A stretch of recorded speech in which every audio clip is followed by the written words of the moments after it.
Dave, the big games just keep on coming at the minute. How have preparations been this week for your side? Yeah, preparations a normal week. Nothing changes. And in terms of a big game, you would hope that, from our perspective, the games only get bigger and bigger as a consequence of the result that you get the previous week. So um, you hope that continues to build, regardless of whether you win or lose. Next week, in a strange way, will always become a bigger game than what this week is, and that's the natural, I suppose, sequence of events when you're leading towards the end of a season.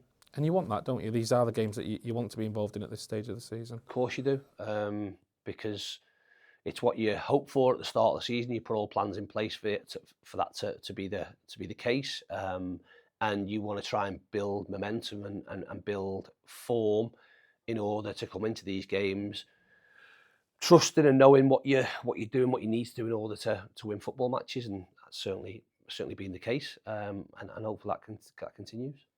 In fairness to you, have you ever had a game as a manager without something riding on it? Because you always find yourself at this stage of the season in these promotion races. Yeah, like I said, I don't take that for granted in any way, shape, or form. I think it's always, I try and say this to the players really. There's almost less jeopardy at the start of the season because all the voices in your head will tell you that you've got, it doesn't matter what happens at the start. You want to start well, but the bit in between is like, we've got 30 games left and we've got this game left, and all of a sudden now we're into single figures. It becomes a little bit different. Hence why for us it's about remaining consistent now when everybody else around you wants to change things. There's more media coverage, there's more spotlight, there's more outside noise, if you like. And from our side of things, it's just about doing the boring things that we've done from the start of the season until this point, and that will remain the same. It's difficult to control everything externally. You've got to internally just focus on what's in front of you, and nothing will change from that perspective. You have to use your experiences, use experienced players, in order to go and perform in, regardless of what you say, is slightly different because, as I say, when you get towards the end of the season, the jeopardy does ramp up a little bit. Jumping into team news, is anyone available for tomorrow that maybe hasn't been recently or unavailable off the back of last week? Um, I'd probably say neither to a certain degree, without wanting to rule people out or rule people in. We're not significantly changed from where we were last week, so we'll obviously pick a team that we think can go and try and win the game.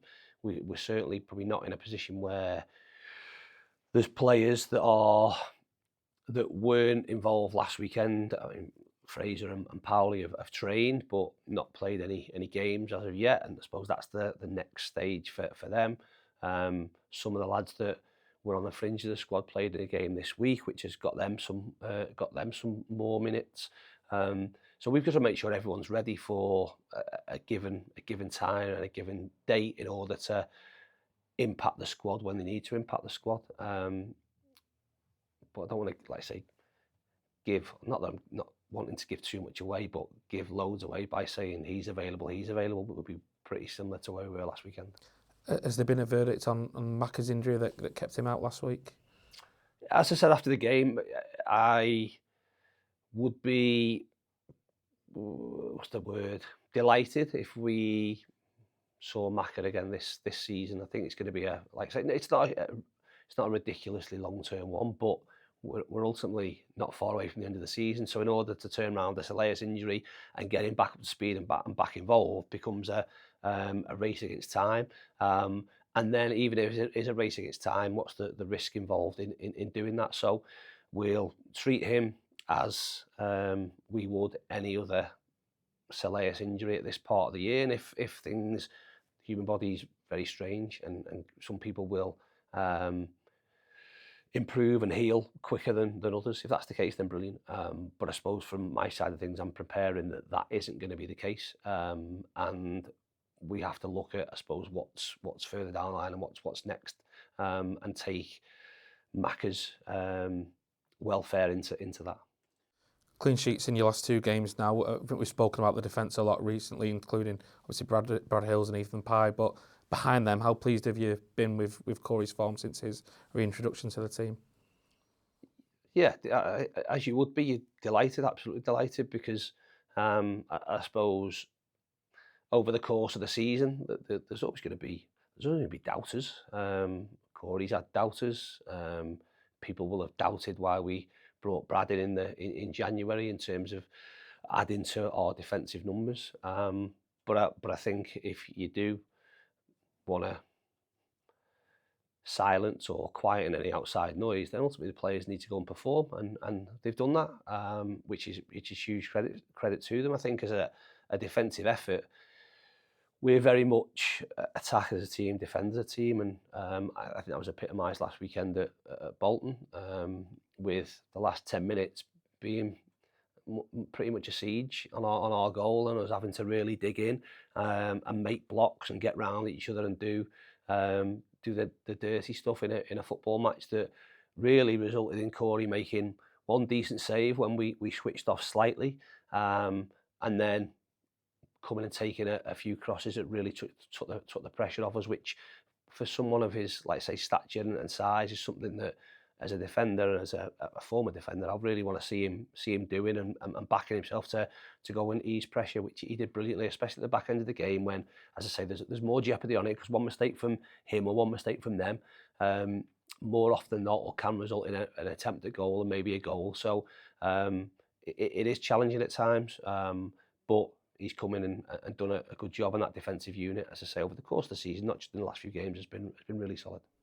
The difference between the two sides when they met back in November was obviously the goal from Louis Barry. I think a lot of people probably maybe wrote County's chances off in January when Louis went back. Do you take any extra satisfaction at all from proving those people wrong in the second half of the season? No, I don't, because we've ultimately achieved nothing at the moment. We've stayed in and around where we were. I was always of a feeling that would be the case, but even then, there are question marks, because we have been a team over the course of the last few seasons that have always created chances and always scored goals. And we came into a new division with question marks around us. We sort of answered them in the start of the season, but Louis was by far and away our biggest goal getter.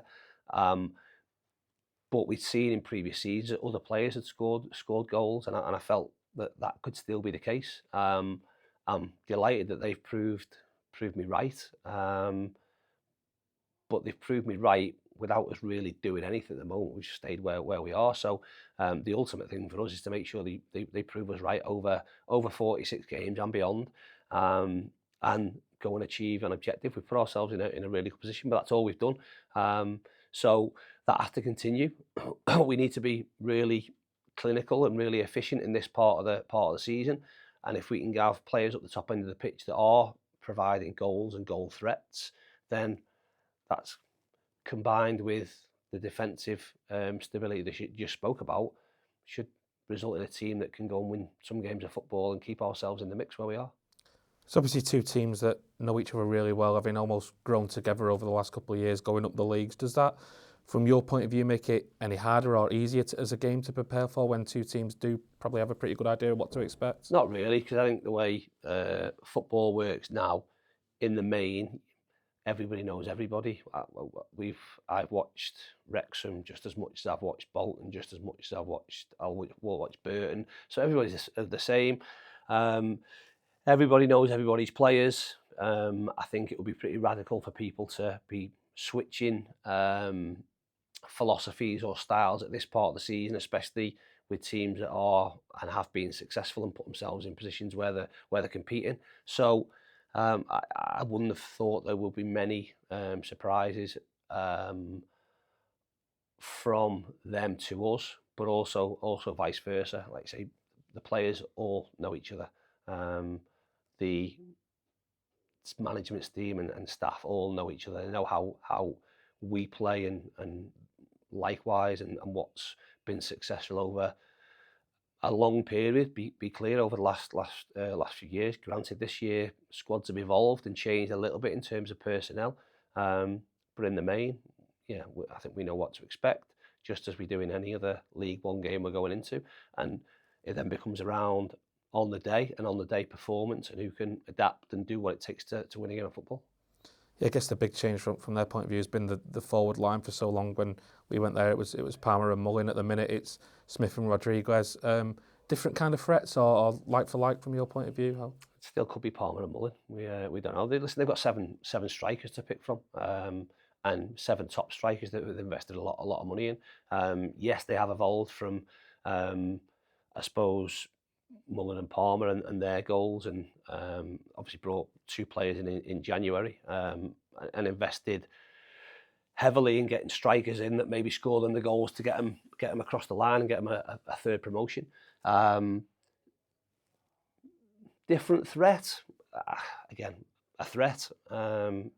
Certainly they've got goals, although Rodriguez hasn't scored for them yet. He's a proven goal scorer at a higher level. Sam Smith was spoken about by many clubs in terms of having the ability to step up and be a threat, not just at this level or above. And then on the flip side of that, you've got Stephen Fletcher, who scored goals throughout his career. You've got Jack Marriott, who can make a difference.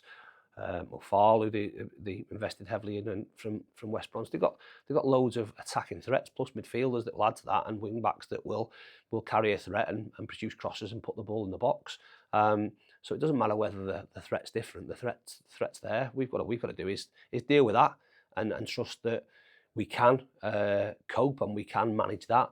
But on the flip side, we're going there to make sure that they're considering what our threats are. And when I look at the goals that we've scored and the attacking runs of our midfield players and what we'll provide from wing back areas and a goal threat of Tanto and Woods, and other players that can impact things at the top end of the pitch, then it makes for, like I say, an interesting battle. And you won't need telling about the permutations for the game, of course. I know the messaging will be it is just the next game, just another game, but a win would put you 3 points off the automatic promotion place. That would be a massive boost for you? Be a massive boost for Wycombe, for Charlton, for Huddersfield, for everybody who's involved in the shake-up.